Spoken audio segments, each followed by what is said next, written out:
Do segundo painel do Fórum da Liberdade, nesta promoção do Instituto de Estudos Empresariais. A discussão agora não é mais em torno de um diagnóstico da crise nacional ou da crise mundial, mas uma tentativa já de colocar soluções em debate. Ou como maximizar o desenvolvimento e o bem-estar social. Ou, se preferem, como colocar o sininho no pescoço do gato. Para tanto, vamos contar com os seguintes painelistas. Professor Edmar Bacha, economista. Professor Paulo Rabelo de Castro, economista. Senador José Fogaça e o filósofo Armando de la Torre, de Guatemala. Inicialmente, vamos conceder a palavra ao Dr. Eduardo Teva, diretor do Instituto de Estudos Empresariais, que fará a apresentação do segundo painel, como maximizar o desenvolvimento e o bem-estar social.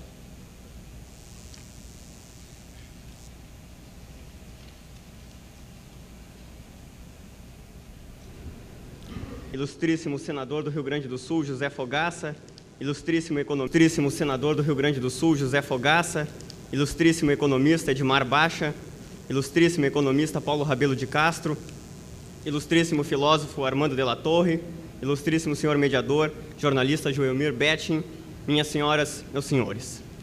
O Instituto de Estudos Empresariais, ao promover este painel, tem por objetivo discutir uma das questões mais relevantes de nossos dias. A pobreza em nosso país cresce assustadoramente, acelerada cada vez mais pelo baixo grau de desenvolvimento de nosso país. A reversão de tal quadro torna-se imperiosa para que o Brasil possa realmente ser considerado um país de primeiro mundo.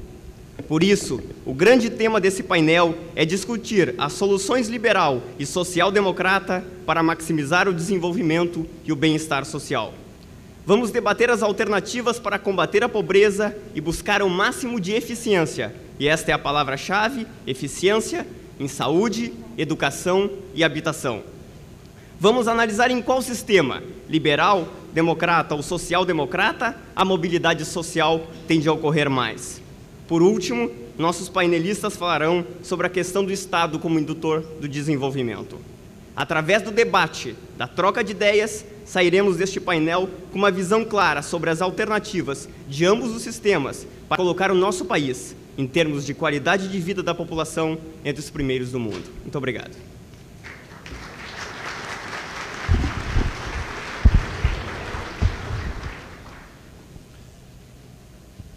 Cada expositor terá 15 minutos para defender a sua posição.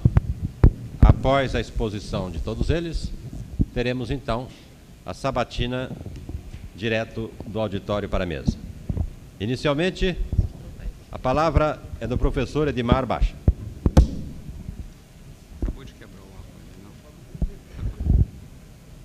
Tem que segurar porque ele não entra direitinho. Ah, tá certo. Ele não é desse. Tudo bem.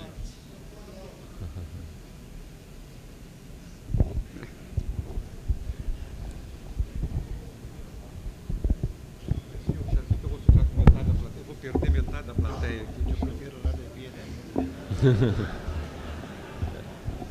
Se assustou? Esse aqui não entra. A gente pega outro. Tem que pegar outro. A gente pode.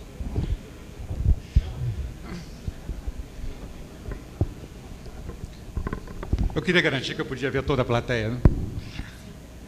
Eu queria iniciar essa discussão de um modo talvez um pouco improvável,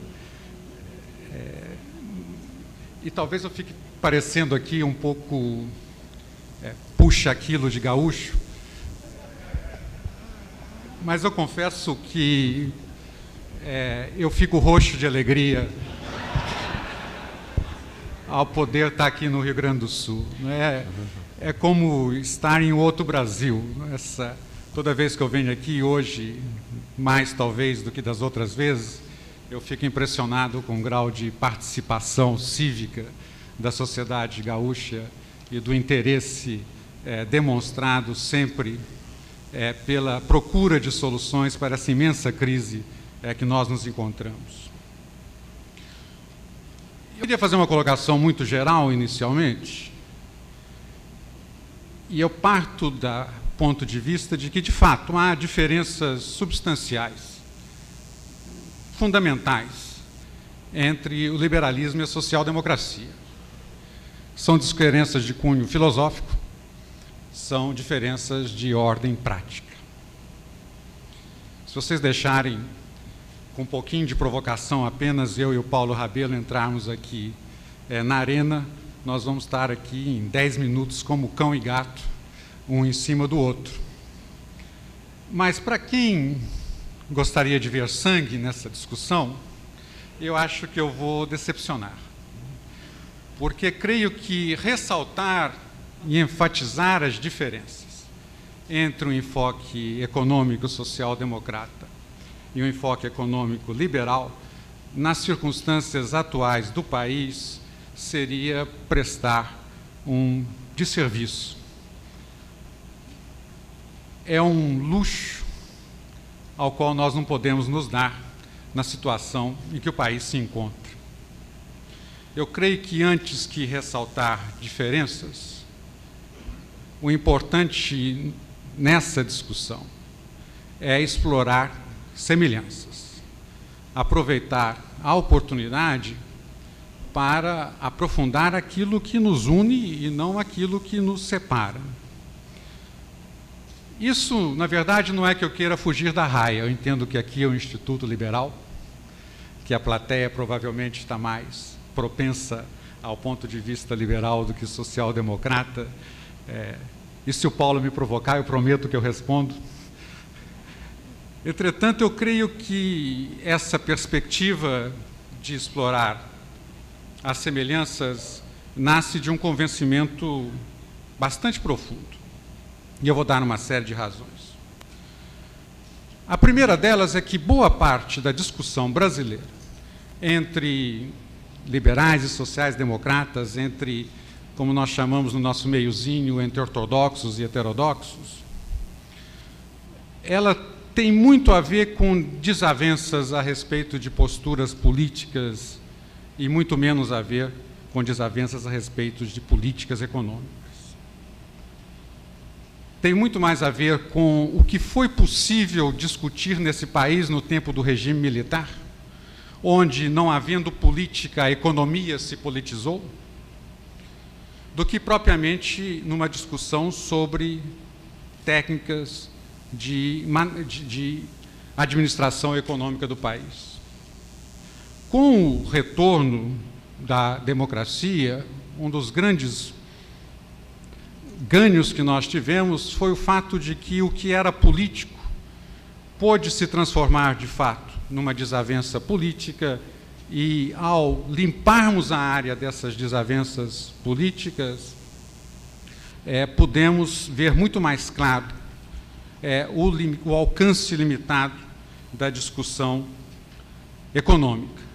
Eu, na verdade, diria até que, frequentemente, no passado, na transição para a democracia, nós escolhemos parceiros econômicos muito mais na base de identidade de propostas políticas do que de propostas econômicas. Então, a primeira colocação é que o retorno da democracia, o debate se amainou. Talvez ficou um pouco mais desinteressante. Nós não temos aquelas grandes controvérsias que tivemos aqui nos anos 60 e 70, os economistas começam apenas a se repetir uns aos outros. Mas nós refletimos aqui no país, e esse é o meu segundo ponto, uma tendência mais geral a nível mundial. Se nós olharmos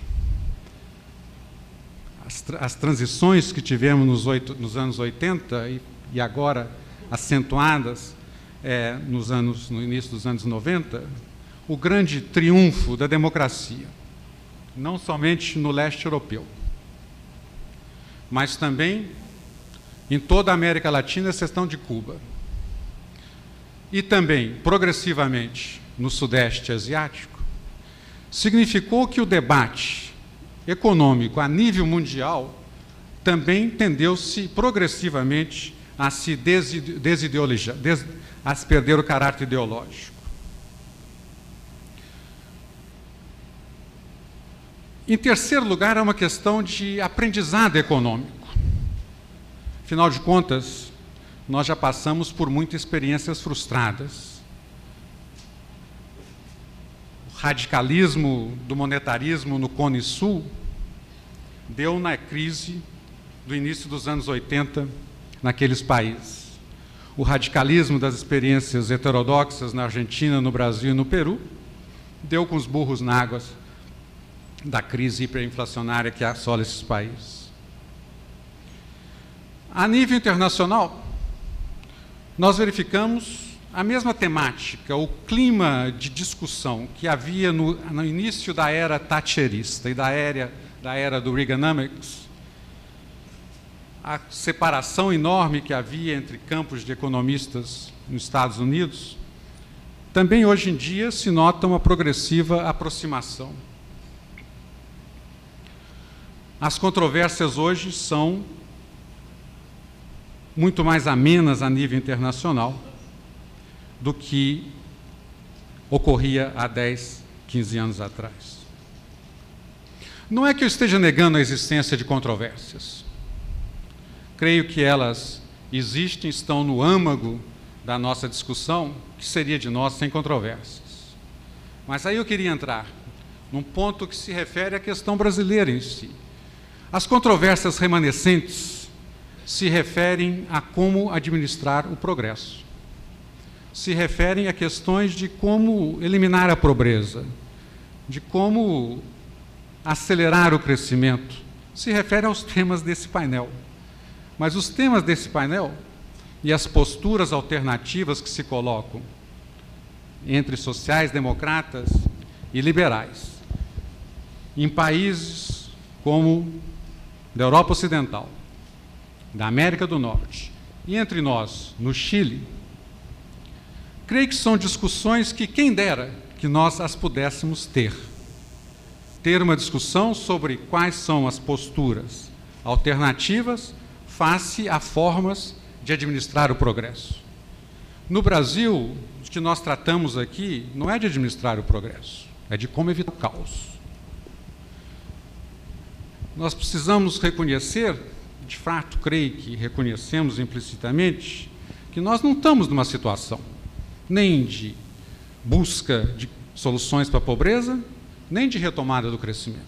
O que nós estamos é batendo as portas da hiperestagflação. O que nós temos perante nós não é um quadro de retomada do crescimento, mas é um quadro de argentinização da economia, que nós temos perspectivas nossas, presentes e futuras, é um quadro de estagnação secular com uma inflação extremamente elevada. O Brasil, numa certa época, era colocado fora da América Latina, porque o Brasil, junto com 4 países asiáticos, formavam os novos países industrializados. Éramos nós, Taiwan, Coreia, Hong Kong e Singapura, que estávamos destinados, pela nossa trajetória de crescimento e eficiente administração econômica, a nos projetarmos para fora e ingressarmos no grupo seleto dos países do primeiro mundo. Nos anos 70, nós estávamos assim, fora da América Latina por boas razões. Nos anos 80, com a crise da dívida, nós viramos parte do melee geral latino-americano. E agora, nos anos 90, nós estamos de novo fora da América Latina. Mas isto porque um grupo crescente de países latino-americanos, Chile, Venezuela, México, Costa Rica, por distintos caminhos, estão retomando uma trajetória de crescimento com a inflação razoavelmente estabilizada no nível de 15% a 20% ao ano. E o Brasil vai progressivamente, cada vez mais, ficando sozinho nessa área, onde, se o Plano Cavalo 2 der certo, só restarão, além de nós, o Peru e a Nicarágua. Outro dia, falando sobre isso, alguém me disse, o Baixa antes falava muito na Belíndia, agora ele está dizendo que nós vamos virar a Perágua, uma combinação de Peru com Nicarágua. E eu creio que essa é a situação que nós, de fato, nos encontramos. Esse é o problema que o país se encontra. Esse paradoxo de uma economia riquíssima, com um potencial enorme de crescimento, e que tem diante de si a perspectiva de ficar fora da retomada de crescimento, inclusive dos próprios países latino-americanos. Eu me permito até, já que o Joemir está aqui, fazer uma adaptação daquela piada sobre os argentinos, que São Pedro perguntava para Deus por que para a maior parte do mundo tinha reservado desertos, pântanos, terremotos, e para a Argentina tinha dado solo perfeito, clima fértil, topografia exata. E Deus dizia, espera lá só um pouco para eu ver, espera lá até você ver o polvinho que eu vou colocar naquele país. Aqui um pouco, eu creio que a sensação no momento seria uma história parecida, só que em vez do polvinho, que não teve nada com a nossa história, espera lá, diria Deus, só para vocês verem a elitinha que eu vou colocar nesse país. E eu creio que a discussão é essa, é entre nós, sobre encontrarmos formas de entendermos a nós mesmos, entendermos entre nós, para, de fato, termos soluções para maximizar o desenvolvimento e o bem-estar social do país. E eu creio que aí, de fato, há um ponto fundamental, que é o princípio de todo entendimento, e a palavra se chama responsabilidade fiscal, que nós temos que partir. O ponto de partida nosso é a falência do Estado, é a incapacidade que hoje nos encontramos de resolver a problemática de um Estado falido, porque nunca nos propusemos a solução de, definido que Estados queremos, conseguimos uma estrutura de financiamento adequada para as funções que esse Estado vai exercer. A questão da responsabilidade fiscal, eu creio que une de uma maneira muito clara sociais-democratas e liberais. Os inimigos não estão nessa casa. O inimigo se chama populismo. O inimigo se chama irresponsabilidade fiscal, que vem tanto da direita como da esquerda. E é essa tendência inerente ao populismo na política brasileira que nos compete combater. E a questão que se coloca de uma maneira muito clara, a meu ponto de ver, porque o problema que se coloca entre nós não é nos entendermos sobre as nossas propostas econômicas e tentarmos dirimir as nossas diferenças de uma forma racional e com processos democráticos. Isso nós podemos fazer. A questão que se coloca para liberais e sociais-democratas hoje é como passarmos esse entendimento que nós temos sobre a questão básica para resultar em algum sucesso eleitoral. Eu creio que esse que é o grande drama que nós vivemos hoje no país, é que se de fato nós imaginarmos que se todos os sociais-democratas e todos os liberais se unirem e apresentarem um candidato presidencial único, provavelmente nós vamos ter 5% dos votos. O que nós vimos de uma maneira muito flagrante no país, e as eleições presidenciais que estão aí com seus dois turnos demonstraram claramente aí, apesar de todas as minhas brigas com Paulo Guedes, no final não tinha nem Afif Domingues, nem Mauro Covas lá para disputar o segundo turno. No final da disputa, quem apareceram foi o populismo de esquerda e o populismo de direita. E eu creio que é disso, de fato, que há problema fundamental nosso, não é de entendimento nas bases econômicas. O problema fundamental nosso é criar mecanismos de responsabilização política, se você me permite, com toda a liberdade que o ministro Magri, com seus investíveis, hoje nos dá, de criar mecanismo para que, de fato, o corpo político crie imunidades, crie imunizações à tendência inerente a ter atitudes populistas, que basicamente atitudes de irresponsabilidade fiscal, tanto pela esquerda quanto pela direita. E eu queria submeter aqui a proposta, concluindo a minha apresentação inicial, que na situação brasileira, na situação de Estado pré-falimentar, na situação de uma diferenciação regional enorme, na situação de diferenciação social enorme que constitui a pobreza e a riqueza dessa sociedade, só existe um caminho através do qual os sociais-democratas e liberais podem almejar algum dia ter sucesso eleitoral para a implementação de suas políticas. E esse caminho se chama superar o presidencialismo imperial sobre o qual vimos vivendo durante todos esses anos. Porque é o imperialismo, é o presidencialismo imperial que cria, seja no Congresso, seja nos estados, seja no judiciário, elementos de que, se tudo depende do presidente, então a atitude mais fácil de ser tomada pelas outras instâncias políticas, que não são responsáveis pelos resultados da política econômica, é o populismo. Ao mesmo tempo, é o presidencialismo imperial, que eu creio que o problema não é do atual presidente, mas é da própria natureza da função e da estrutura do cargo no nosso país.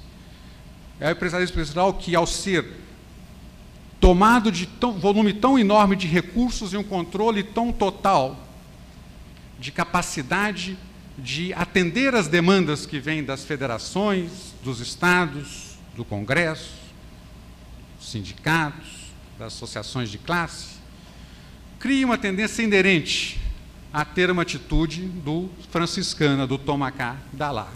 Eu creio que esse presidente até resistiu por um ano, mas como nós vemos agora mais recentemente, no triste episódio da linha vermelha no Rio de Janeiro, é claro que nós de novo entramos nesse mesmo regime de toma cá, dá lá. A única alternativa, portanto, factível para a discussão de propostas liberais ou sociais-democratas nesse país com viabilidade eleitoral é batalharmos pelo parlamentarismo. Creio que o parlamentarismo é a única chance que nós teremos algum dia de ter políticas econômicas racionais. E então, quiçá, queira Deus, podemos algum dia estar discutindo as diferenças entre sociais-democratas e liberais. Muito obrigado.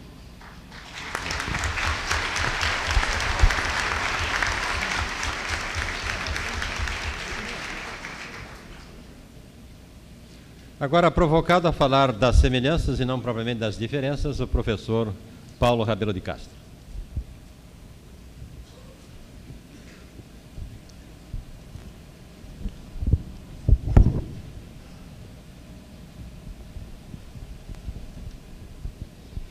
Meu prezado mediador e amigo João Milbete, meus prezados colegas, companheiros de mesa, queridos amigos aí da plateia, a quem eu cumprimento cordialmente, com as mesmas palavras com as quais foram vocês saudados pelo meu amigo cordial, que é o Edmar Baixa. Não vou tirar sangue do Edmar Baixa. Aliás, pelo contrário, fico feliz que ele não se propõe a fazer o mesmo comigo. Já é um pacto.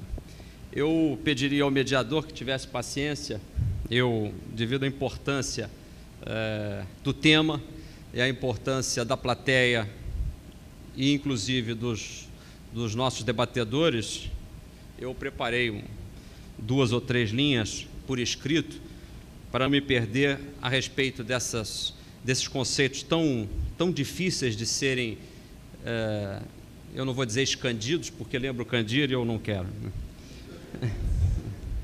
Se nós desejamos garantir uma ordem econômica e social livre e permanente, então torna-se essencial alcançar a liberdade com uma política social igualmente devotada ao princípio da liberdade. É esta a razão, por exemplo, de ser contraditório impedir que floresçam a livre iniciativa, a intuição empresarial e a autorresponsabilidade na economia de mercado, mesmo quando o indivíduo aparentemente não esteja em condição ou posição material de exercer tais virtudes.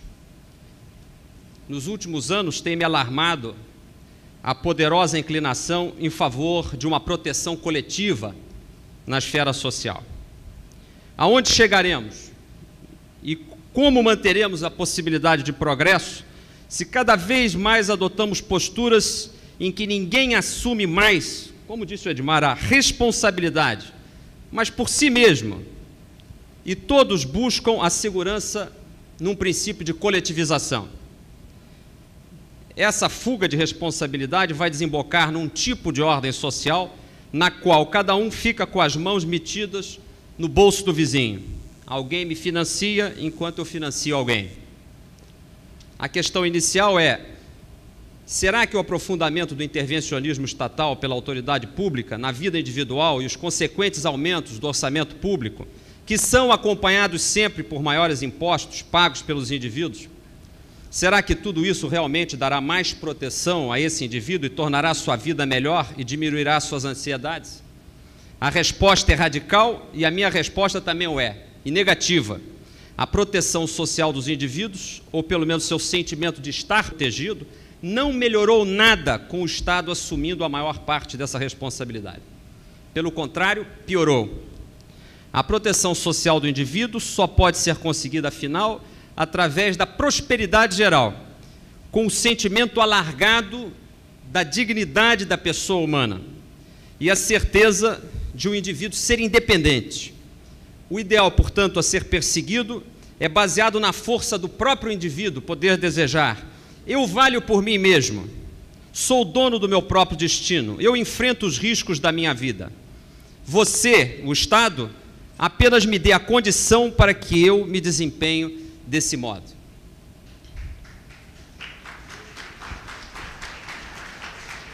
Não estava no script as palmas de alguns mais aflitos, mas eu as recebo sem nenhuma vergonha, porque obviamente esse negócio que estava razoavelmente bem escrito, senão não teria escolhido para ler aqui, e antes que vocês sejam completamente engambelados, e eu não faço parte do governo, eu gostaria de dizer que, obviamente, essas palavras não são minhas.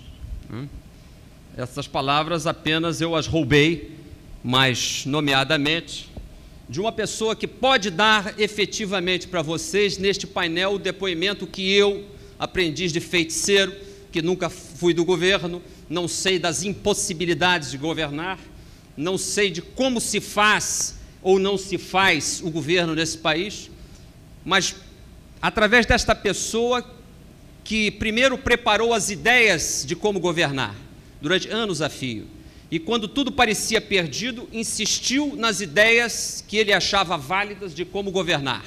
E quando pôde assumir o governo, assumiu o governar, e quando assumiu democraticamente, pela única via possível em que um desenvolvimento sustentado se torna viável, e lá permaneceu pela via democrática por 9 longos anos. E preparou o país do qual estou falando para o mais longo período de prosperidade geral e de prosperidade social, com estas ideias que defendem a responsabilidade do indivíduo, a minimização deste alargamento de proteções sociais que ninguém financia e assim por diante. O nome dessa pessoa é o Dr. Ludwig Erhard, e este texto consta do seu livro A Prosperidade através da Competição, de Thames and Hudson, London, 1958, escrito no último ano em que deixou o governo da República Federal Alemã. Eu acho que para ele vão essas palmas de alguns mais afobados, e eu as recebo muito bem, porque não é a palma para alguém, mas as palmas para uma ideia que pode ser elaborada desde os anos 30, no ápice do intervencionismo estatal, que era intervencionismo democrático, pelas ideias a meu ver, extremamente insinuantes, perigosas e, não raro, erradas de Lord Keynes, seja pelo nazifascismo, que era a via da direita também igualmente pouco democrática e muito mais intervencionista, estes homens, na Alemanha, desenvolveram a ideia liberal de mercado, que adocicaram com a palavra social, é bem verdade, para poder ganhar as eleições. Talvez essa seja a solução final que o Edmar procura, razão pela qual acho que os liberais já deixam o campo para a social-democracia ganhar as eleições, desde que sejam liberais, como faz Felipe González, não é? E, principalmente, não só ter a vocação, a inclinação, mas principalmente a ordem mental que falta no Brasil aos nossos governantes, de, uma vez decidido um caminho, trilhar por ele e chegar até o fim, até as suas últimas consequências. Mas nós, infelizmente, somos um país em que ainda tudo termina em carnaval. E estamos aí um pouco desestruturados, ansiosos, desesperados, porque um plano Collor 1, para não dizer o 2, iniciado com todas as fanfarras, né, que teve a petulância de intervir sobre 70 a 80 bilhões de dólares de poupança financeira, sobre o argumento brutalizante e equivocado de que as poupanças financeiras são moeda, e aí, no monetarismo estranho, que não está escrito em lugar nenhum, como o estoque monetário é que causa inflação e as poupanças financeiras são moeda, então controle-se as poupanças financeiras, liquidem-se com elas, congelem-se essas poupanças e vamos acabar com o estoque monetário do país. Só faltou decretar que acabasse com o país. Por pouco não acabaram com o país.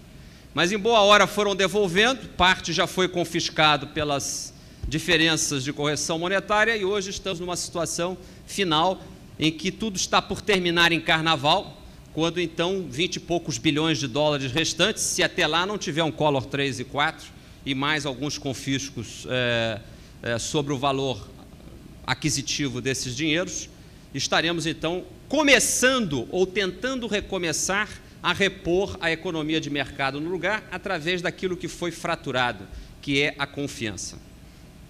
Diante disso, como responder à questão social?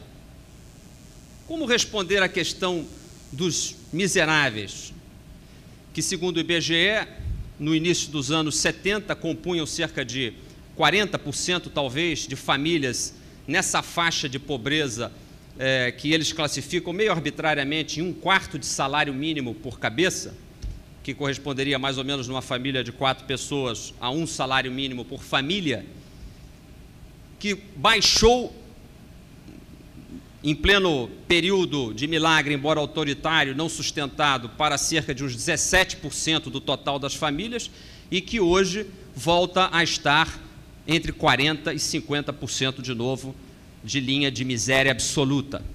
O que responder para essas pessoas, se, como disse corretamente o Edmar, nós estamos numa situação em que o Estado faliu? É esse o Estado que vai resolver a questão social?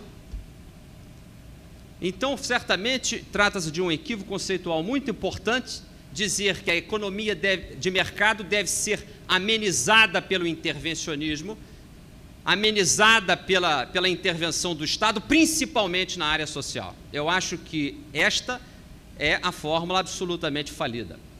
A última coisa que nós devemos amenizar, controlar, cercear ou impedir que se desenvolva, como disse Ludwig Erhard, é o impulso empresarial.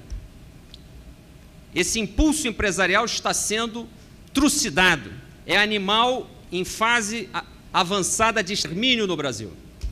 Assim demonstram as estatísticas que dizem respeito à fuga de capitais, que no início da década estava praticamente ainda em zero, em termos de depósitos de residentes do Brasil no exterior, e hoje alcança, segundo algumas estimativas, porque obviamente ninguém vai poder fotografar as coisas que saem por entre os dedos, mas há algo em torno de uns 50 a 60, talvez, bilhões de dólares. Como programar uma política social se o capital escasseia? Se o empresário vacila?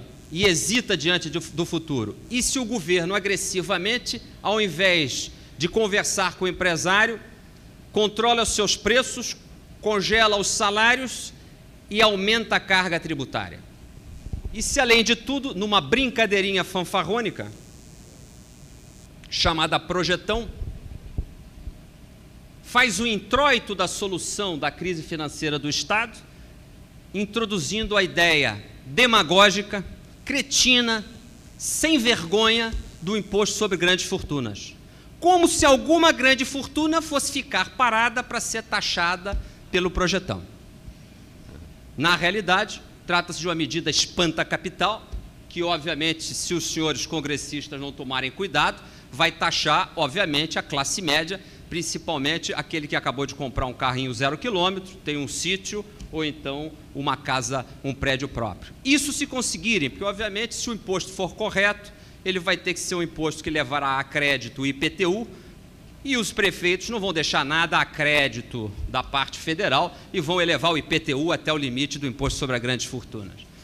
Como podemos realmente conviver com tamanha desordem mental? Como podemos chegar a esse ideal propugnado por Ludwig Erhard, que levou a Alemanha a uma situação em que estava absolutamente destruída para o parque industrial e principalmente para a prosperidade social desse país hoje, através de um governo principalmente de ponto de vista liberal, se nós estamos colocando a carroça na frente dos bois? Nós queremos e devemos atender a questão social, porém, a questão essencial é saber de onde provém os recursos para o atendimento da questão social. E essa resposta está apenas em uma coisa: crescer. É preciso voltar a crescer. O empresário precisa voltar a ter confiança. Nesta década de 1980 até ano passado, o Brasil conseguiu um milagre estatístico.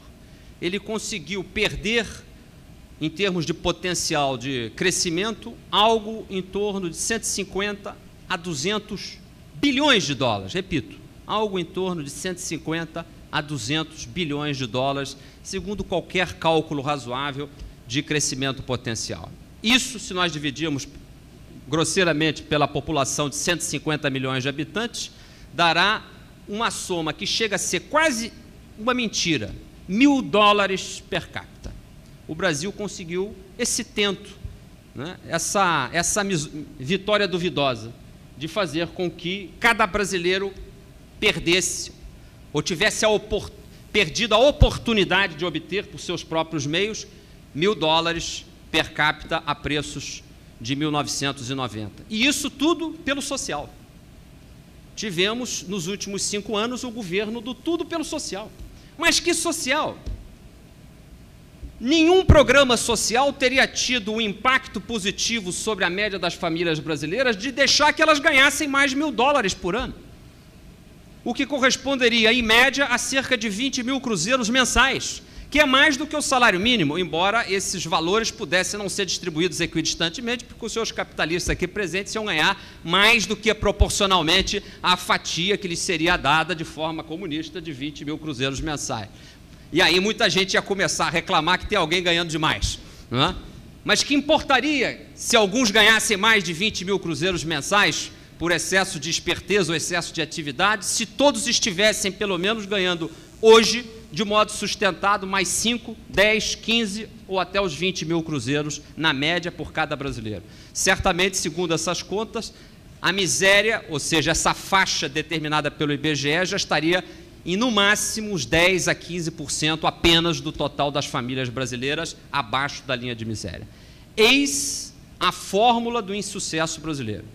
Portanto, o desafio dos anos 90, e principalmente o desafio na área social, tem que ser respondido do ponto de vista liberal da seguinte forma: não há fórmula de o Estado resolver o problema social enquanto aqueles que forem responsáveis pela política econômica continuarem sendo os intervencionistas, os dirigistas e principalmente os retrógrados que são. Neste ponto, a social-democracia, que hoje não é representada, a meu ver, por nenhum partido político ainda neste país, ela diria, como disse o chefe da Comissão de Orçamento da República Alemã, um dia ou dois depois do plano cruzado, do plano Collor, quando no consulado alemão tive a oportunidade de com ele almoçar junto com outros brasileiros. Ele, naquele calorão de meados de março, suava em bicas, ouvindo em inglês aquela explicação monótona sobre o plano Collor e aquela maluquice toda que o alemão não conseguia bem entender, meteram a mão no nosso bolso, não sei o quê, a poupança, eu reclamando, obviamente, a grande maioria achando uma beleza, porque agora é que a inflação ia cair, etc. E no final ele levantou, sendo muito delicado, não queria tomar partido, mas disse: eu, se pudesse dizer a vocês apenas uma coisa e dizer apenas um conselho, embora sendo estrangeiro, eu lhes diria o seguinte. Eu agucei o ouvido, porque o indivíduo, sendo do Partido Social Democrata e um socialista histórico, certamente viria algo social, né? Apenas uma coisa ele vai nos aconselhar, né? E eu diria para vocês que tornem o seu Banco Central independente e tomem bastante bem conta da sua moeda, porque, caso contrário, vocês não vão chegar a lugar algum. Com isso, eu fico por aqui.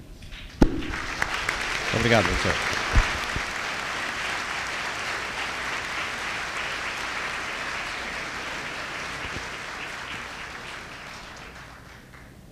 Pelo menos ficou demonstrado, professor Rabelo de Castro, que o Brasil continua maior do que o abismo. Não cabe no abismo nem empurrado. Agora, a intervenção do senador José Fogaça.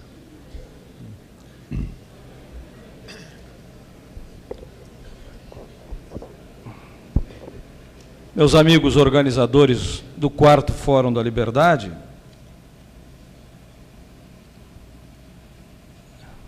comandante desta mesa, jornalista Joelmir Betting, companheiros de debate, senhoras e senhores aqui presentes, eu nesta mesa aqui sou o participante menos charmoso, uma vez que eu sou da casa, sou o único gaúcho aqui presente na mesa, além do nosso comandante, o Differman, mas evidentemente que a maioria das pessoas que aqui se encontra conhece o meu pensamento, uma vez que eu tenho uma vida parlamentar já de 16 anos, uma vida pública já de 16 anos e que toda ela desenvolvida aqui no Rio Grande do Sul. Agora eu queria dizer ao Baixa que ter aquilo roxo não é privilégio de alagoano, que aqui no Rio Grande do Sul o da gente também fica roxo, principalmente no inverno. Mas pelo menos é uma diferença que nós temos e que nos dá uma distinção nesta mesa. Eu, antes de mais nada, acho que devo tocar na questão política, já que há uma conceituação que foi colocada primacialmente como a questão mais elementar e mais importante deste seminário, que seria o confronto entre social-democracia e liberalismo. Fiquei com a impressão nítida e com a convicção, posso até estar enganado nisso, mas fiquei com a impressão de que os organizadores deste debate estavam, como estão, dispostos a demonstrar, mediante um trabalho analítico, sério, criterioso, aprofundado, crítico, que vem sendo empreendido desde esta manhã e que vai até as horas finais da noite, o desejo inequívoco de demonstrar que social-democracia e liberalismo no mundo de hoje estão cada vez menos distantes. Enquanto a social-democracia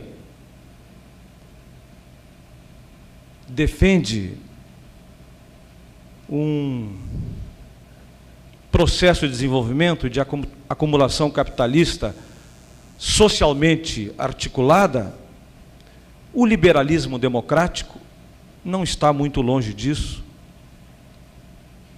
E há, no meu modo de entender, hoje, muito mais do que uma divergência, há uma confluência de conceitos e de posturas. Agora, há uma questão que é central e que ela, infelizmente, não pode ser abandonada. Nós não podemos perdê-la de vista.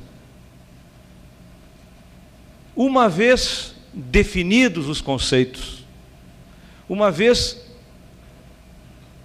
socializadas entre nós as ideias, não há como perder de vista o fato de que nós temos que encontrar os instrumentos reais, efetivos, eficazes para implementá-las. Eu, do ponto de vista da questão conceitual, estou hoje plenamente convencido de que o mundo inteiro passa por uma revolução liberalizante e ela se faz necessária no Brasil, principalmente, para desmontar o que há de arcaico e de atrasado no nosso aparelho estatal. Mas a questão é saber como esta revolução liberalizante vai ser implementada no Brasil. Quais são os meios, que métodos,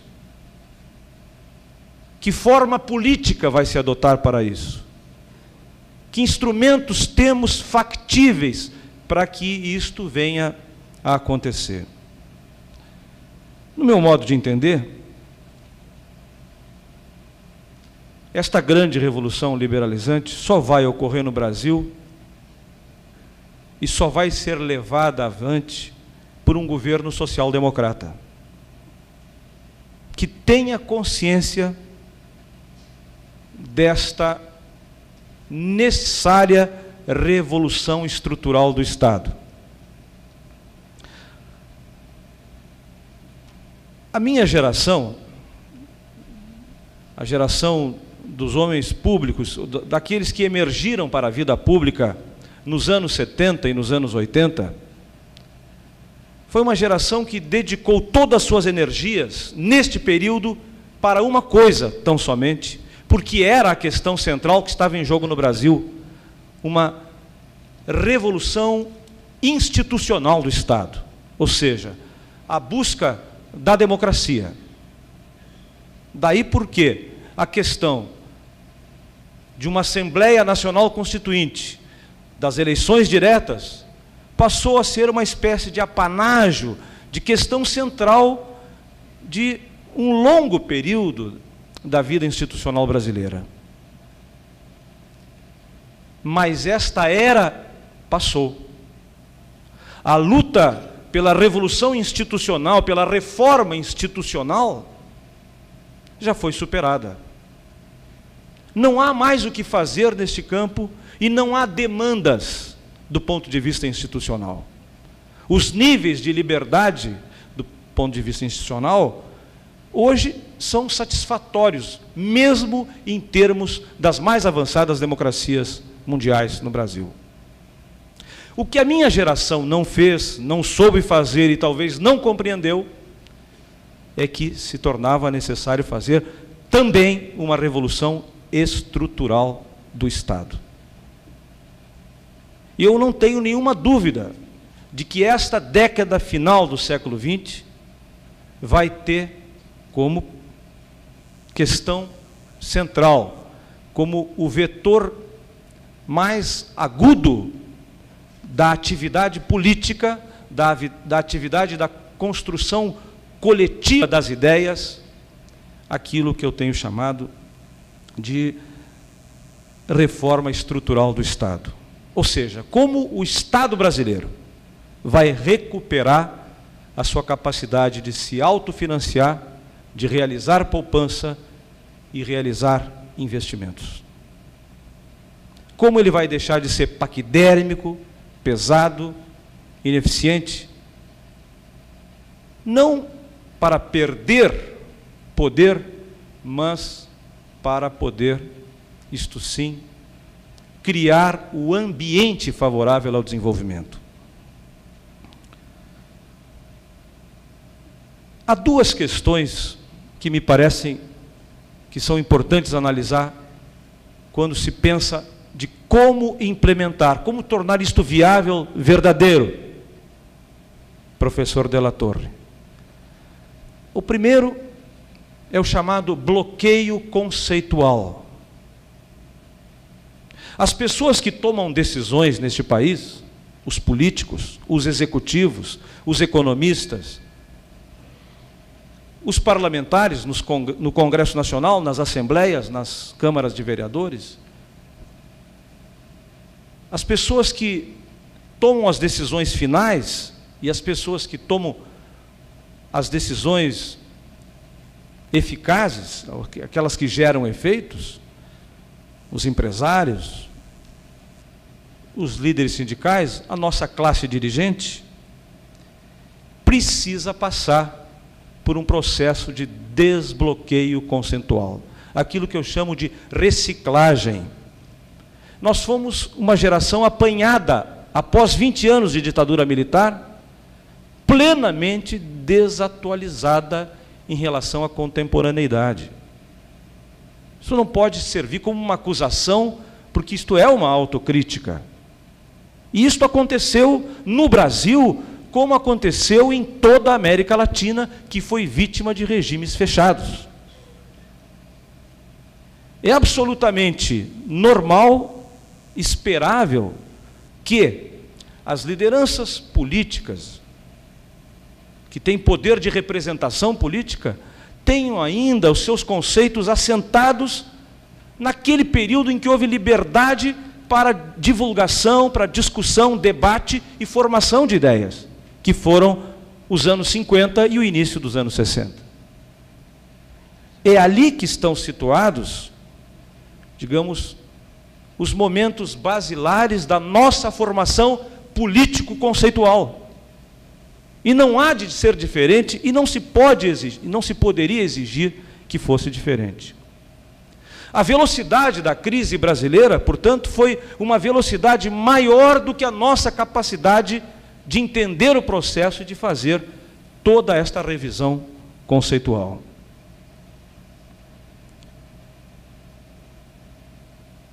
Para isso, evidentemente, é que serve o 4º Fórum da Liberdade e outro tipo de debate que vem se realizando em todo o Brasil, para que nós possamos ir gradativamente demovendo os dogmas, os preconceitos ou os conceitos equivocados. Todos nós formulamos conceitos e preconceitos,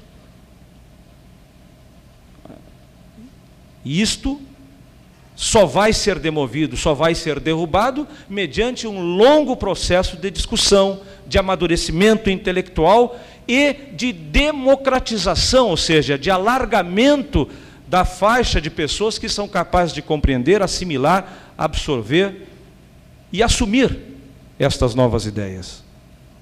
Portanto, esta é a primeira questão, o chamado desbloqueio conceitual, que sem discussão, sem debate, não vai existir.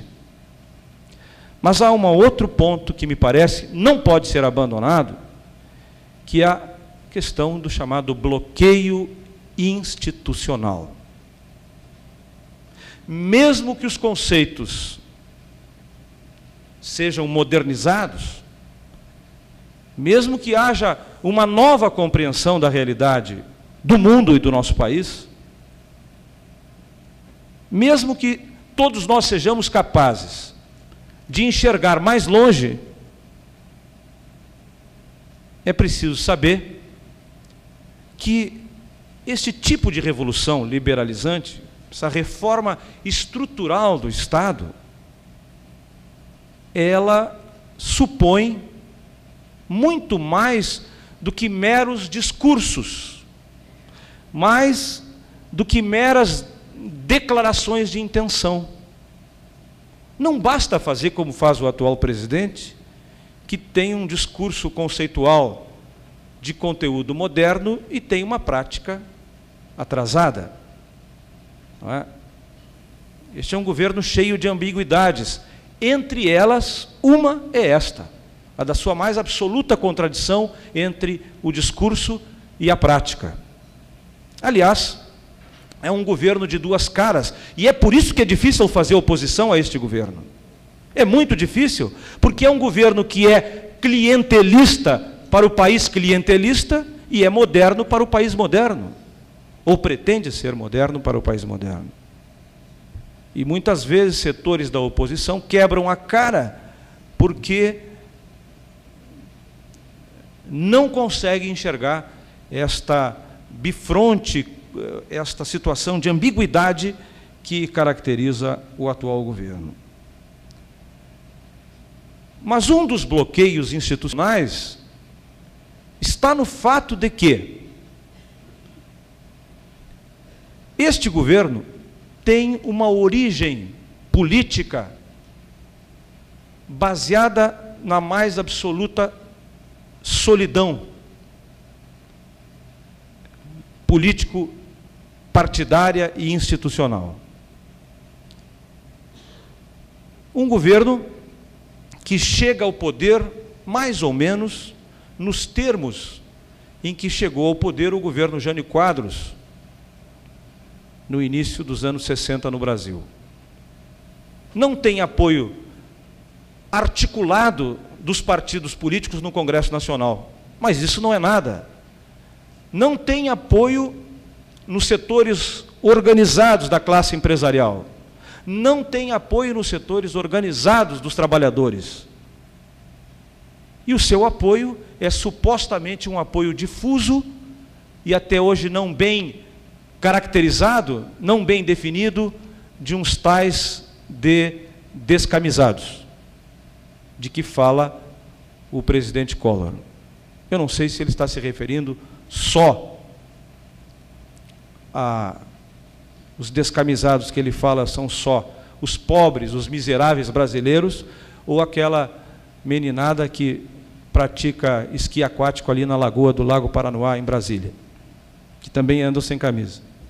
Senador, mais 2 minutos, por favor. Pois não. Mas a questão é saber como articular um bloco de interesses que seja capaz de implementar, de tornar efetiva, eficaz e concreta a ação política. Este governo isolou-se, está num estado de absoluto ilhamento político, e por mais articulada que seja a sua proposta do Brasil Novo, do Brasil, o programa chamado Projetão, Projeto Brasil Novo, por mais que ela tenha um conteúdo de modernização do capitalismo brasileiro, este governo não vai implementá-la nas atuais condições políticas, porque ele não tem nenhum laço orgânico com a sociedade, porque ele não tem nenhum vínculo com os setores sociais capazes de mobilizar consciências e ações efetivas no campo econômico e no campo político. É por isso que ele faz um programa dessa envergadura, deste peso, e entrega para os outros dizendo: agora vocês os transformem em leis, transformem em realidade e transformem o Brasil no novo Brasil que eu quero, que eu formulei, que eu imaginei, que eu pensei. Isto não vai acontecer, porque o isolamento político gera a sua debilidade. E tão grande é esta debilidade que o presidente chegou a abrir mão agora da edição de medidas provisórias. Porque ele sabe que a medida provisória resultou em duas coisas. Primeiro, na sua inutilidade, ou seja, a medida provisória não gera os efeitos reais no mundo, na realidade que o governo deseja. Para da caneta assinada no Palácio Planalto até se tornar realidade lá na base da vida real, há uma distância muito grande e os agentes econômicos não se comportam como prevê, como quer, como deseja o governo. Então, as medidas provisórias acabaram fazendo como o cachorro que morde o próprio rabo. Se tornaram inúteis do ponto de vista até da sua eficácia. Por outro lado, o governo, ao assinar medida provisória em cima da outra, 140 em pouco mais de um ano, deu uma enorme demonstração de fraqueza, de isolamento, acentuou diante dos olhos da sociedade brasileira o seu grau de isolamento. De modo que, ou este bloqueio institucional é superado no Brasil, ou então, esta reforma estrutural que nós esperamos seja a base para enfrentar as questões emergenciais de estabilização da economia e as questões de longo prazo, de retomada do crescimento, ou isto acontece ou nós não teremos nada, nós vamos ficar na discussão inútil e inconsequente. E como eu vejo essa articulação de interesses? Eu vejo através daquilo que o México chamou de Pacto de Solidariedade Econômica, aquilo que Israel chamou de um grande acordo econômico nacional, aquilo que a Espanha chamou de Pacto de la Moncloa. Isto é possível? Isto é viável? É. E mais do que isto, é necessário e é imprescindível. Por quê? Porque toda vez que qualquer mudança, que qualquer reforma é iniciada, logo se forma uma coalizão de interesses imediatamente para confrontar, para fazer frente e para tornar inútil esta decisão. E isto é resultado do corporativismo da sociedade brasileira. Corporativismo que se organizou no período da ditadura como única forma de fazer frente a uma ausência de democracia. De modo que, ou isto acontece, ou nós teremos, evidentemente, uma clareza muito grande sobre o que deve ser feito, teremos uma noção muito clara dos males e das mazelas que afligem o Brasil, teremos um diagnóstico correto, teremos as terapias todas muito bem desenhadas à nossa frente, mas nos sentiremos impotentes para realizá-las. Pediria para que o isso, senador encerrasse a conclusão. O papel de um partido de oposição deve ser o de responsabilidade. Ou seja, participar de um pacto nesse sentido não significa entrar no governo. Significa fazer o que fez Felipe González na Espanha, no governo de Adolfo Suárez, no período de transição da ditadura para a democracia. Participou do pacto, ajudou a organizá-lo e depois voltou para a oposição dizendo: como opositor, eu cobro, fiscalizo e cobro que o pacto seja executado. E é isto que nós da oposição pretendemos, que o pacto se realize, que ele seja implementado para que nós, na oposição, fora do governo, venhamos a cobrar a sua execução. Era isto. Muito obrigado. Muito obrigado, senador.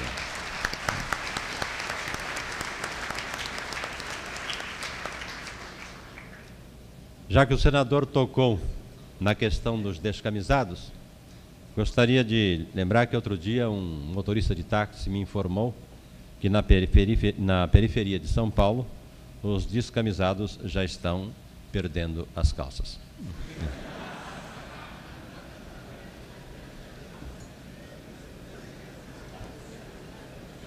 Agora, vamos ouvir o professor Armando de la Torre, da Guatemala, considerado metralhadora giratória intelectual. Muito obrigado. Menos mal que tengo saco.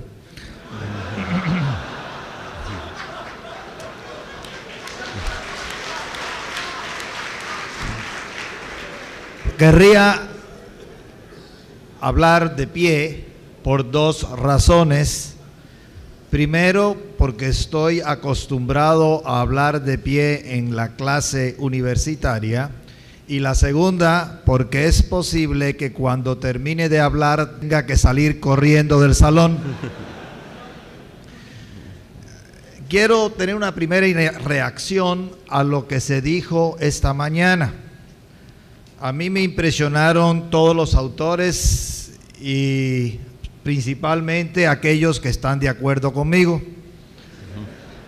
Ahora, querría indicar que entre los principales adversarios de esta mañana considero a don Helio Jauaribe y a don Yves Gandra, y resultó claro lo que siempre resulta en esos casos.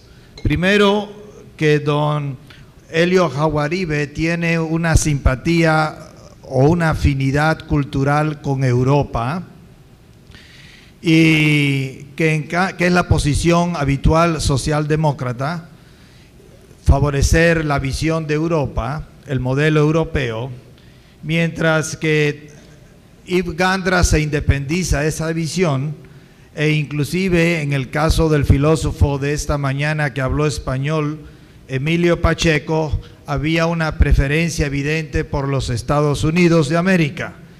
Eso está en el fondo también del debate. Hay simpatías hacia una cultura o hacia la otra que influyen mucho sin que nos demos cuenta subconscientemente en nuestras posiciones sobre el mercado y el Estado. En segundo lugar, querría también indicar que la posición liberal supone que el mercado es el que mejor distribuye la riqueza. El mercado libre distribuye mejor la riqueza. Por mejor significa con más justicia y con más abundancia. En cambio, la socialdemocracia es adicta a la redistribución de la riqueza a través de Estado. Y esto de la socialdemocracia es como un hábito de tomar drogas. Uno se habitúa a tomar drogas igual que uno se habitúa a redistribuir la riqueza que hicieron otros. Y pasa con esto, podría decir que mi posición con respecto a la socialdemocracia es que a la socialdemocracia ya se separa del socialismo. No somos, dicen ellos, socialistas. El socialismo redistribuye toda la riqueza.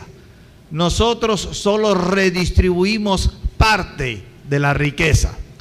Pero eso me recuerda a los jóvenes, que serían en ese caso los socialdemócratas, que solo fuman marihuana, pero que acabarán por llegar tomando, como los socialistas, la heroína de la redistribución total de la riqueza.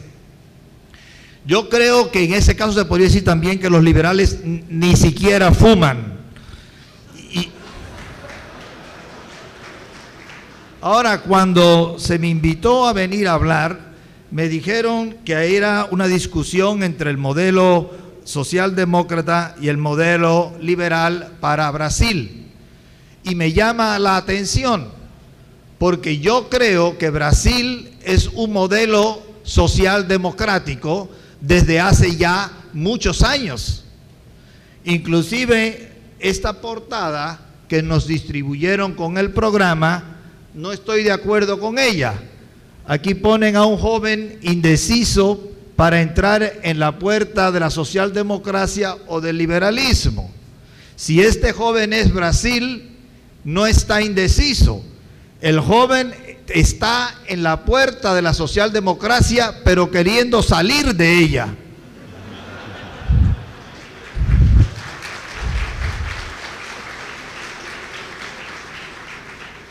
Y menos mal que está entreabierta la puerta del liberalismo. Pero solo entreabierta. Esto me lleva al siguiente punto. Brasil tiene un problema de esquizofrenia política evidente, porque el presidente Collor de Mello tiene un lenguaje liberal y una conducta socialdemócrata, y me hace esperar tal vez que si la esquizofrenia se propaga, Lula dentro de 4 años tenga una retórica socialdemócrata y a lo mejor una conducta liberal. Pero si digo esto, alguno podría decir está simplificando, Y sin embargo, déjenme citar muy brevemente algunas medidas socialdemócratas en vigor en Brasil, y ustedes que conocen mejor que yo Brasil, me dirán si tengo razón o no. El control de aluguéis, eso que es una forma de promover la escasez de viviendas, es una medida socialdemocrática universalmente popular con los socialdemócratas y está en vigor en Brasil. La tasa de cambios es una medida socialdemócrata también en vigor en Brasil. El control del comercio exterior a través de cosas que no entiendo qué son, como Comex y Casex, de nuevo, es una medida muy popular con los socialdemócratas en vigor en Brasil. También tenemos los monopolios del Estado en la provisión de servicios y de bienes. Por ejemplo, Petrobras, que es un desastre. Lo mismo, digamos, los teléfonos que no funcionan. La electricidad, que es caro. El ASO, que yo no sé por qué acero, se lo monopoliza el Estado. Inclusive el monopolio de la SAUDE, de la previsión social, y por supuesto otra función, otro monopolio del Estado muy popular con los socialdemócratas que tampoco funciona, el monopolio del correo. Eso es típico socialdemócrata y eso existe en Brasil. Lo mismo ahora, bajo retórica liberal, se les da a ustedes una dosis todavía más socialdemócrata, casi ya socialista, como el Plan Collor de control de salarios y de precios, y llega al extremo ya no de la marihuana, sino de la cocaína, cuando además secuestra las popanzas. Todo eso es igualmente una práctica socialdemocrática, en eso están viviendo ustedes. El impuesto progresivo sobre la renta, el impuesto sobre la circulación de mercaderías, que cae en cascada ese impuesto, y sobre los productos industriales. Todo eso es producto típico de la mentalidad legisladora socialdemocrática. Lo mismo el crecimiento exagerado del sector público, que abarca un porcentaje muy alto del Producto Interno Bruto. Eso es típicamente socialdemócrata, junto con la consecuencia de ese abultamiento del sector público, que es una gran inflación y por supuesto una inmensa dívida externa, característica sintomática de la presencia de un gobierno socialdemócrata. Igual que los conflictos crecientes de intereses de grupos, ya sea por la tierra en Río Grande do Sul, ya sea formas diversas de lucha de clases entre sindicatos y empresarios en el resto del país, o si se quiere también otra consecuencia socialdemócrata característica de Brasil y del resto de la América Latina, la concentración de la renta en pocas manos gracias a los privilegios que el Estado otorga a empresarios que no son liberales, que dicen: yo creo en la libertad de empresa.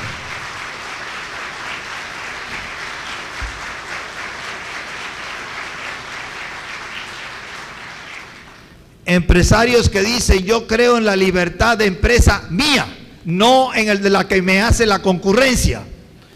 Entonces, todo eso es característicamente socialdemócrata en Brasil, en la Argentina y en Perú y en México y en Europa. Entonces, ¿cómo va a estar indeciso este joven frente a las dos puertas? Está en la puerta socialdemócrata. Claro que se quiere salir, pero ahí está. Y esperamos que llegue y entre por la otra, que es la verdadera. Ahora, otro punto muy importante es cuál es la alternativa liberal a la vida socialdemócrata en la que vive Brasil, que es parte de la vida de Brasil. Primero, querría recordar que el liberalismo no es estrictamente hablando una ideología, no es estrictamente hablando un modelo, no es un diseño racional, a diferencia de la socialdemocracia, que sí es un modelo, que sí es un diseño, que sí es un plan, la socialdemocracia. Y diría yo, como todos esos modelos, como todos esos planes, como todos esos diseños, también una utopía. la socialdemocracia. El liberalismo es la realidad, no la utopía.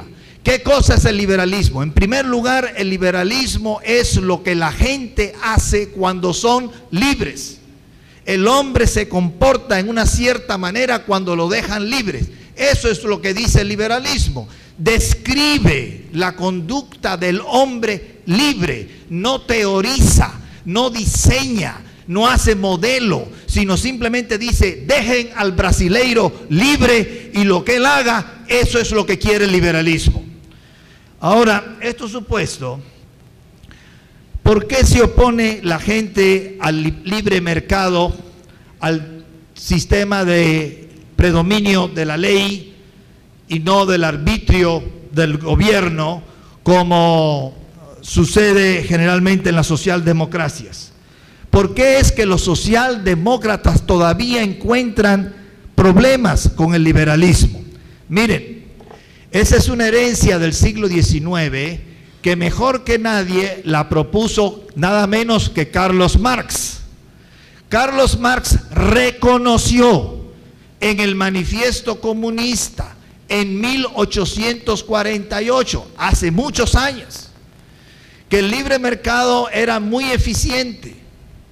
Y por eso dijo él, el capitalismo ha resuelto el problema de la producción. Pero Marx, que también se equivocó en sus análisis económicos sin culpa de él, por otras razones que no voy a hablar ahora, dijo, el capitalismo ha resuelto el problema de la producción, pero no ha resuelto el problema de la distribución. Y todos los intentos socialistas y socialdemócratas están enderezados a querer corregir el problema de la distribución de la riqueza. Se supone que el libre mercado es más eficiente en producirlo, pero no en distribuirlo. Pues bien, lo que dice el liberalismo, yendo a la realidad y no a la teoría, es que el mercado libre distribuye la riqueza con más abundancia y con más justicia que el Estado. Y eso lo prueba la historia una y otra vez, que hay más justicia y más abundancia en la distribución de la riqueza en las sociedades de mercado libre que en las sociedades de mercado planificado o semidirigido, o en el caso de la socialdemocracia, intervenido por el Estado. En otras palabras, la objeción de los socialdemócratas descansa sobre un desconocimiento de cómo trabaja el mercado y el mercado libre. Y quiero añadir en esto algo. En el mercado libre, como lo propugnan los liberales, el consumidor es el rey, no el burócrata. El sistema del mercado libre no es autoritario, como sucede en los sistemas de mercado planificado y dirigido al estilo socialdemócrata, que sí es autoritario. Alguien allá en Brasilia, a veces un hombre, en este caso una mujer, decide confiscar o secuestrar las poupanzas y por autoridad lo impone. Eso nunca lo hubiera hecho el mercado. Además, pasa también otra cosa. El mercado libre trabaja de acuerdo con el principio de la concurrencia legal, de que todos somos iguales en la concurrencia, de que a nadie se le da privilegio. ¿Y quién lucra más en un mercado libre competitivo de mucha concurrencia? El que mejor sirve a los consumidores como los consumidores quieren ser servidos. No es el burócrata el que ha de decidir cómo el consumidor quiere ser servido, sino el mismo consumidor a través del voto anónimo de sus cruceiros al comprar un producto o un servicio, el que decide quién le sirve a él mejor. Además, el mercado libre que propugna el liberalismo garantiza la prosperidad y, lo que es más interesante, la reducción creciente de las diferencias sociales. Efectivamente, esta mañana el doctor Pacheco llamó la atención sobre el hecho de que nadie mencionaba Hong Kong. Hong Kong no tiene recursos naturales importa el agua que toma, el agua potable de Hong Kong se importa de la China popular. Sin embargo, Hong Kong es una sociedad próspera donde las diferencias sociales han disminuido casi hasta desaparecer del todo. Eso es típico del liberalismo y del libre mercado. Por eso decía muy bien, y en eso se resume mucho el pensamiento liberal, nada menos que John Locke, el fundador en parte de la política, de la teoría política del liberalismo, que el gobierno que gobierna menos es el mejor. Todavía quiero decir un par de cositas más. Entre liberalismo y socialdemocracia hay dos maneras diferentes de concebir al hombre.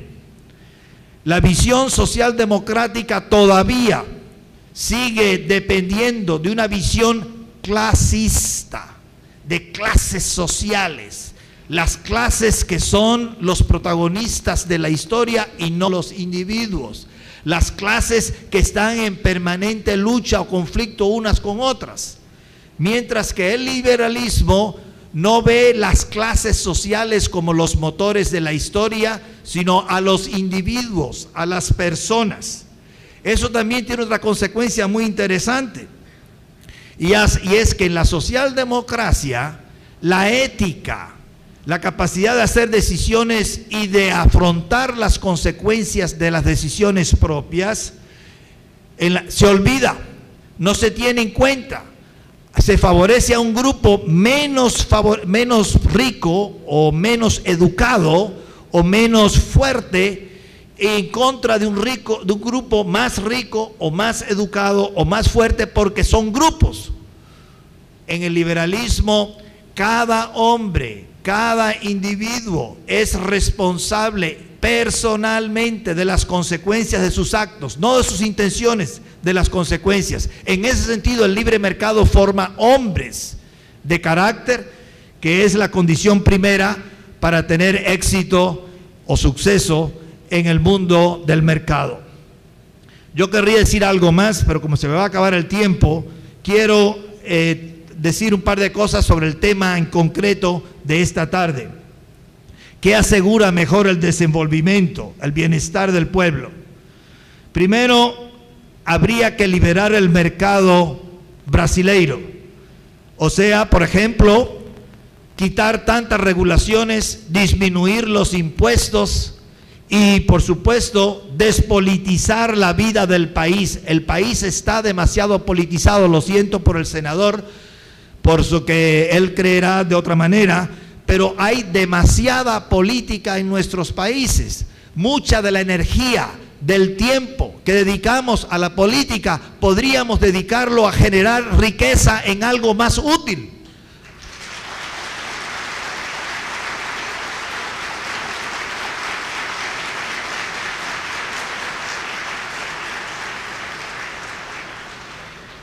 También sería muy útil para el caso del Brasil que el gobierno respete la ley. Ningún gobierno respeta mucho tiempo todas las leyes, es casi imposible.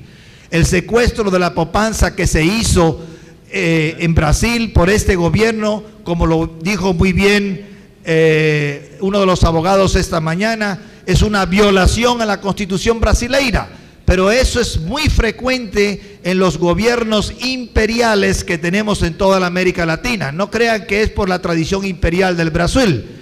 En México hay un emperador que se llama Carlos I Salinas de Gortari. Igual que en la Argentina hay otro emperador que se llama Menem, y en Perú hay otro ahora que además tiene un nombre japonés y se llama Fujimori. Son distintas dinastías, pero los mismos emperadores sobre la ley. Entonces, que también los gobernantes estén por debajo de la ley y no por encima de ella. Ahora, se podría todavía decir algo. Bueno, ¿y por qué usted habla de esta manera? Es que urge, no podemos seguir hablando, lo decía el senador, urge, apremia, tenemos prisa para salir de este falta de desenvolvimiento, de esta falta de progreso que tenemos en la América Latina. Son demasiados los millones de personas pobres, enfermas, ignorantes. Son demasiados los millones de emigrantes que salen de este continente y van a otros. Hay más de 4 millones de argentinos fuera de la Argentina. El 16% de la población de México está en los Estados Unidos. Hay brasileiros en todas partes del mundo que ya no se sienten felices aquí y muchos hasta quieren emigrar. ¿Y todo por qué? De nuevo, porque no se nos permite ser libres, porque no se nos permite generar riqueza, porque no se nos permite tomar el destino en nuestras manos. Urge también por otra razón. Brasil tiene ahora una deuda externa que pasa de los 120 mil millones de dólares y se siguen acumulando los juros sobre esa deuda. A Polonia se le acaba de perdonar la mayor parte de su deuda con los gobiernos de Europa. A Brasil no. ¿O no? ¿Por qué no? ¿Por qué a Polonia sí y a Brasil no? Porque Polonia está mostrando con los hechos que quiere cambiar su sistema, que quiere entrar en un mercado libre, que quiere darle las espaldas al intervencionismo estatal, y Brasil todavía no ha dado suficientes muestras a los creedores internacionales de que quiere cambiar su sistema, de que quiere liberar su mercado, de que quiere abrirse a la libre concurrencia mundial. Mientras Brasil no haga eso, no hay perdón para la deuda externa del Brasil, como se hizo en Polonia. Por eso urge, para afrontar el problema de la deuda externa, urge que el Brasil por fin se abra al libre mercado. También urge lo mismo porque hacen falta inversiones de capital. El Brasil está descapitalizado después de más de medio siglo de gobiernos socialdemócratas que no se llamaban socialdemócratas. Hacen falta capitales. Mucho del capital del Brasil está fuera del Brasil. Y hay mucho capital que nunca ha estado en Brasil y que vendría con gusto para invertir en Brasil si el sistema se reforma, si el mercado se libera, si el país se despolitiza, si el gobierno se convence de una vez por todas que hay que dejar libres a los brasileiros para vender, comprar lo que ellos quieran. Si los gobiernos estos y los siguientes van a respetar los contratos de los privados y a no quererlos cambiar con leyes que tratan de intervenir en esos contratos, entonces se puede resolver el problema también de la capitalización del país, de atraer inversiones al país. Urge por eso, por fin, hacer los cambios que hace tanto tiempo que son necesarios para este país. Yo quiero terminar con un cuadro que quizás les pueda servir de guía para algunas reflexiones. Nosotros todos nos lamentamos de los problemas sociales de la América Latina, como el analfabetismo, como la pobreza, como la falta de salud y como el subdesenvolvimiento en general. Y estamos de acuerdo, son problemas sociales muy grandes. Por cierto, se menciona muy poco un problema social importantísimo, que es el de la deserción paterna. Los padres que no se cuidan de sus hijos, que abandonan los hijos, sobre todo los hombres. Bien, tenemos problemas sociales muy grandes. Y los problemas sociales se deben a los problemas económicos. No generamos suficiente riqueza para poder afrontar los problemas sociales. Y no generamos suficiente riqueza porque no se permite al empresario generar riqueza, que es su función, con tantas leyes y el intervencionismo estatal. Entonces, la falta de desenvolvimiento social se debe a la falta de desenvolvimiento económico.